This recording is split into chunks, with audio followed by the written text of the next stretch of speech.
गणपति बप्पा मौर्य। विघ्नहर्ता हमारे घर में आ चुके हैं। ये हमारा सौभाग्य है कि आज हमारे घर में विराजमान हो चुके हैं। आज मैं आप सबको बताने वाली हूँ कि विराजमान करने के बाद किस तरह से क्या क्या चढ़ाते हैं और किस तरह से पूजा करते हैं। तो सबसे पहले आप जो है एक चौकी सजा लीजिए, पीला कपड़ा या लाल कपड़ा जो है उस पर बिछा दीजिए। फिर थोड़ा ऊंचे पे एक पटा वगैरह करके पीला कपड़ा लाल कपड़ा बिछाइए। उसके बाद गणेश जी को, गणेश जी का चूंकि मुंह ढका रहता है तो सबसे पहले उनका चेहरे पर से कपड़ा हटाइए। उसके बाद गणेश जी को यहाँ विराजमान करिए। विराजमान करने के बाद चारों तरफ जो है गंगा जल छिड़क दीजिए। गंगा जल छिड़कने से वो जगह आपका पवित्र हो जाएगा। उसके बाद चूंकि गणेश जी मिट्टी के हैं तो पंचामृत का छींटा दे दीजिए आप। तो मान लिया जाता है कि गणेश जी पंचामृत से स्नान कर चुके हैं। उसके बाद उनको अच्छे से पोंछ दीजिए। पोंछने के बाद उनको जो है सिंदूर का टीका लगाइए। सिंदूर टीका उनको बहुत प्रिय है। उसके बाद उनको माला, फूल ये सब अर्पित करिए और दूर्वा की माला उनको जरूर पहनाइए। इससे वो जो प्रसन्न होते हैं। और दूर्वा की 11 कड़ी इस तरह से बना के, अगर आपकी कोई इच्छा रह रही हो और पूरी ना हो रही हो तो इस तरह की माला बना के उनको पहना दीजिए। इससे बहुत प्रसन्न होते हैं। अगर आज आप लोग नहीं कर पा रहे हैं तो 10 दिन का समय है।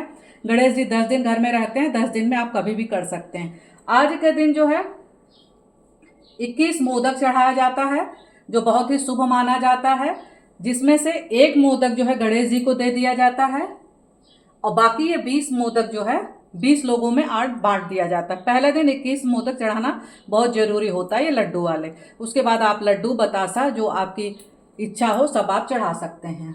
उसके बाद आप जो है पंचामृत चढ़ा दीजिए। ये पंचामृत है, इलायची है, उनके लिए पानी है, गुड़ है। गुड़ उनको अति प्रिय है तो कोशिश करिए कि जब भी आप पूरे 10 दिन तक उनको गुड़ चढ़ाएंगे तो बहुत प्रसन्न होंगे। गुड़हल का फूल है, आकड़े का फूल है, उनको अति प्रिय है। एक दिया जला दीजिए, फल चढ़ा दीजिए।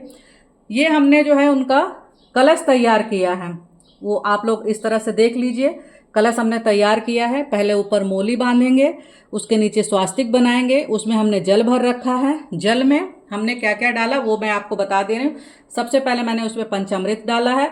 उसके बाद हमने हल्दी डाला है, सुपारी डाला है, इलायची डाला है, कमलगट्टा डाला है, 1 रुपये डाला है, लौंग डाला है। इतनी चीज़ें हमने इस कलश के अंदर डाल रखा है। ये आम का पल्लव या अशोक के पल्लव जो भी हो आप इस तरह से लगा दीजिए। इसमें हमने चीनी भर रखा है। चावल जो चूँकि जो है गणेश जी को कम पसंद है तो इसलिए हमने चीनी रखा है। और ऊपर ये हमने नारियल बनाया, ये नारियल रख रखा हमने। इसके ऊपर हमने स्वास्तिक बनाया। कोशिश करिए कि आप स्वास्तिक जरूर बनाइए। और उसके बाद आप जो है कलावा, वस्त्र रूप में आप कलावा यहाँ भी चढ़ा सकते हैं और यहाँ भी चढ़ा सकते हैं। हमने चढ़ाया है वो नीचे हो गया है। उसके बाद आम का पल्लू आप लगा दीजिए, अच्छे से इनको सजा दीजिए। और एक जो बहुत ज़रूरी चीज़ है वो है कि गणेश जी के पीछे आप जो है एक जो है पीले हल्दी का टीका लगाएंगे इस तरह से, रिद्धि सिद्धि माँ के लिए। एक जो है रोली का लगाएंगे। ये है रिद्धि सिद्धि माँ गणेश जी की पत्नी। तो एक जो है हल्दी का लगाएंगे पीले रंग का और एक जो है रोली का लगाएंगे। ये रिद्धि सिद्धि माँ है, क्योंकि गणेश जी का जब विसर्जन होता है तो गणेश जी चले जाते हैं और रिद्धि सिद्धि माँ को घर की बहुएं मान ली जाती हैं। तो रिद्धि सिद्धि माँ रह जाती हैं और बेटा चला जाता है काम पे। और जब बहुएं घर में रहती हैं तो बेटा तो लौट के आएगा ही। तो इसीलिए जो है रिद्धि सिद्धि, गणेश जी तो चले जाएंगे, रिद्धि सिद्धि माँ घर पे ही रह जाती हैं। तो गणेश जी आपके घर में दोबारा वापस आ जाते हैं। तो सबसे जरूरी है ये करना। उसके बाद जब गणेश जी को आप जो है दीवार जब भी रखेंगे तो कोशिश करिए पीछे दीवार हो।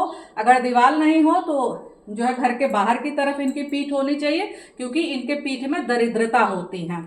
और कोशिश करिए कि एक पीछे जो है इस तरह से आप देख लीजिए, बहुत थोड़ा सा दिख रहा होगा, छोटे से जो है कागज पे गणेश जी बना लीजिए या मंगा लीजिए, ड्राइंग करके पीछे इनके पीठ में चिपका दीजिए। तो इससे क्या होगा कि एक मुख उनका बाहर की तरफ हो गया, एक मुख उनका दीवार की तरफ हो गया।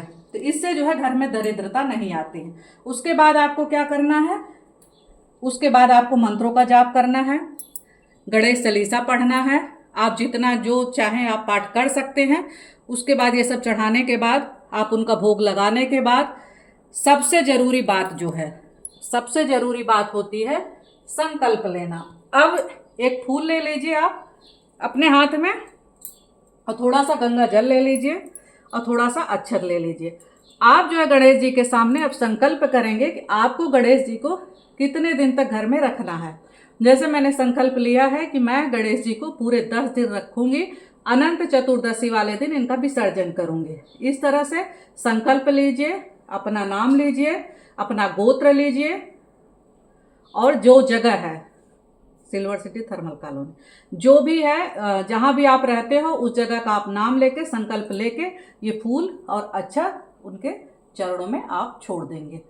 उसके बाद आप गणेश जी से क्षमा याचना करेंगे, उनसे क्षमा मांगेंगे कि हमारे पूजा में जो कुछ भी गलती हुई है उसके लिए हम आपसे क्षमा प्रार्थना करते हैं।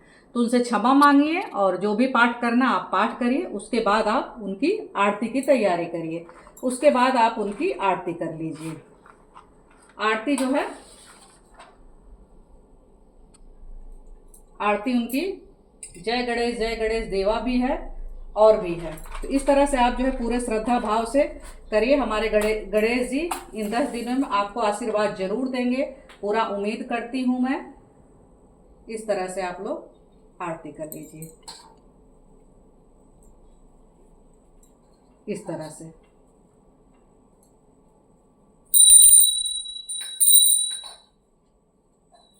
इस तरह से तो आप कर्पूर्ण गौरम करुणावतारम संसार सारम भुजगेंद्रहारम सदा वसंतम हृदयारविंदे भवं भवानी सहितं नमामि।